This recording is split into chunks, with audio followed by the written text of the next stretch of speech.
What's going on, guys? Welcome back to the Social Club, where everyone has a voice. I'm your host, Jacob Hale.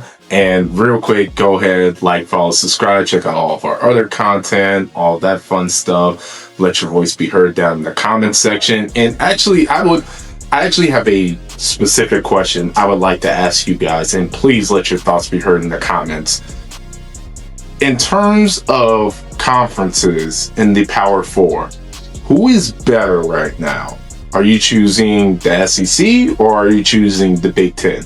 And the reason why I ask is because that's really the point of this video. Is I'm really not sure what to make of either of these conferences right now and who to determine who's better. Because on one hand, you have the SEC, and obviously there's the big name and it just means more and all that jazz. But you'll have a team in the American Conference like South Florida come in and beat Florida at Florida, right? So you were honestly thinking like, it's probably the Big Ten this year, but then on that side, you would see Northwestern being Penn State, which Penn State for a while was ranked in the top 5. So I don't know what to make of either of these conferences, to be honest with you. My personal opinion, if I can boil it down, I think the Big Ten in terms of high-end teams has more high-end teams than the SEC, but the SEC has way more good teams across the board. That's honestly my opinion, because you look at the SEC, whatever everyone wants to say about Florida, they are still a talented team. Whatever anyone thinks about South Carolina, they're not going to get blown out. They are still a good team with good talent on it. And even if you look at other teams, like I know Mizzou just lost today, or at least when I'm recording this, they just lost to Alabama. But with that being said, Mizzou is still a phenomenal football team. So I think SEC across the board is really good. But in terms of the high-end talent, who do we say are the best teams in the country? I think it's Ohio State. I was going to say Oregon. I would still put Oregon up there. I'm going to throw Indiana up there since they literally just won. And then Miami. And then after that, and Texas A&M for sure. So I would say those are my 5. And then everyone else is just happy to be there, basically. I know people, this is where all the Ole Miss people come in and they're offended. Like, well, we beat LSU and all that stuff. Listen, man, I think Ole Miss is definitely overrated. I've said that before. And it's just a matter of time with that team. They always look good, and then they always find a way to mess it up and then not even make the playoffs. So I'm just waiting for that to happen. They almost lost to Washington State. So we will see. But anyway, I actually want to hear you guys' opinion on that, because it's honestly just a conversation at this point. I would like my opinion to be swayed, or at least I have the ability for my opinion to be swayed. So I wouldn't want this to be like the end-all be-all. Honestly, there's a lot to be said about the rankings, and there's a lot of things that we can do to actually fix the rankings, and then I might make a video to go more in depth with that. But what I would say is, for the most part, this stuff doesn't really matter right now. I'm gonna be honest, all these rankings don't really matter right now.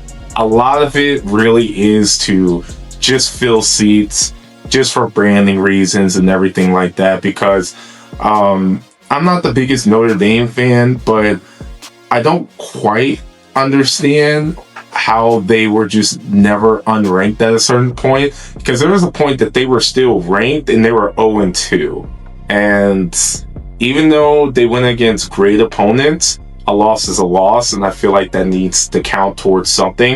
And there's plenty of more deserving teams that could have been in that slot. I think now there's a better argument to have them ranked, but with that being said, I still think they're ranked too high. I don't think they should break past 20 until they beat a ranked team at this point. But with that, just like what I said before, I wouldn't take it too seriously. I think this dominates way too much of the conversation. This team is 10 when they should be 8. This team is 8 when they should be 7.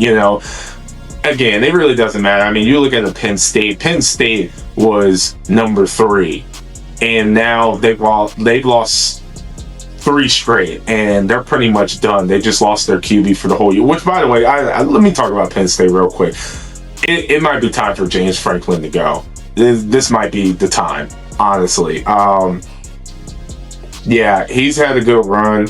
He's built a hell of a program out of Penn State, but sometimes you got to know when it's time to go, and this actually might be the time. And funny enough, if they only lost to Oregon, but did everything that they would usually do throughout the year, win 10 games, lose to the other high-ranked team, which would probably be Ohio State later in the year, I mean, there's no discussion of James Franklin losing his job. But at this point, I mean, this is miserable. This is miserable to watch. This is breathtaking. I mean, Northwestern and UCLA beating you on back-to-back weeks is unheard of. And shout out to UCLA. I mean, I don't know what happened. I don't know what that old coach was doing for practice, but this UCLA team is rolling right now. I mean, they're hot.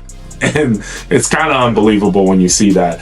I think the last thing I would say is I'm going to give a big shout out to Texas Tech, because, man, Texas Tech is the real deal. I love watching them play. They actually have a defense this year. I mean, they've always been an offensive-minded team, but their defense is legit. And honestly, in the Big 12, I personally think that's probably the only team that's going to make it out. The only other option, maybe Utah will make it out of there, or BYU. Those are the other two that are kind of in the ballpark. But I think Texas Tech is going to roll the Big 12. I think that's their conference to win. So I can only say congratulations, because they're the only team I've seen spend $25 million. Well, outside Ohio State, they're the only other team I've seen spend $25 million on a roster, and it legitimately immediately benefited their team. So they've earned it, man. They've earned it. But other than that, guys, again, I want to hear your thoughts. What do you think is the better conference between the Big Ten and the SEC? Again, I think Big Ten has more high-end talented teams that should be in the top 5. I think the SEC just has, over the entire conference, just better teams that are good, right? That are competitive. So that's my opinion on it. You guys let me know. Other than that, go ahead and subscribe to the channel. And of course, I'll see you guys in the next video.